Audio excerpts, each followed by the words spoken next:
Welcome back to the Death Guard painting journey. In this episode, we're diving into the wonderfully disgusting world of the Death Guard flesh. Rotten skin, nasty boils, sick teeth, everything you need to bring your plague-ridden warriors to life. Or maybe it's unlife. Let's start with the skin. For the base coat, I use Rackhart flesh. It's a perfect off-tone for sickly looking flesh.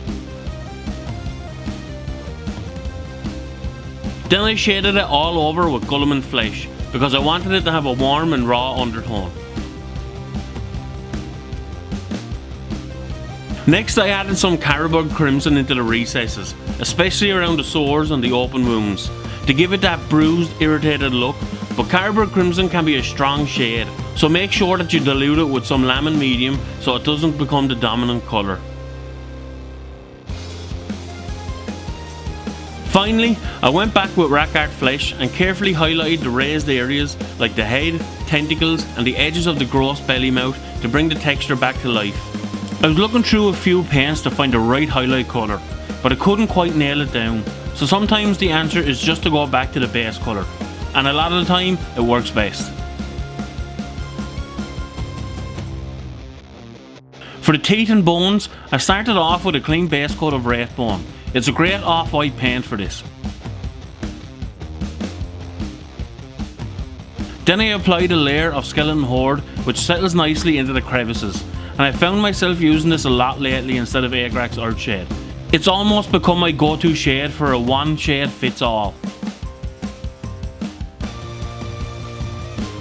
Once dry, I decided to dry brush the bones with Ushapti Bone to add a dusty highlight. You could edge highlight each part, but a dry brush is perfect for a battle ready look. But for the teeth, I did edge highlight them. Just a bit of Ushapti Bone on the tips and on the ridges to give them a cracked, weathered appearance. Now to the grossest part, the boils. I started with Avalon Sunset to get the jaundiced infected look. I tried multiple different shades from orange to red to try and get that sore flesh look, but they kept overpowering the yellow. So I went with my original idea to shade around them with a little bit of Caribou Crimson to create that red inflamed border. To finish, I used Avalon Sunset again just on top of each boil to bring back that yellow and create a shiny pus-filled effect. For a final effect, I added a small bit of Nurgle's Rot into the mouth area and on the boils. The trick with Death Guard flesh is to push the contrast. A lot of the model is going to be dark, so by making the boils and the skin brighter, it really makes them pop out more. But don't worry about being too clean, a little mess here and there makes it more convincing. And as you can see, this is just a small part of the model, but it was an important part I wanted to nail down first, because next week I will be painting up the full unit of Plague Marines.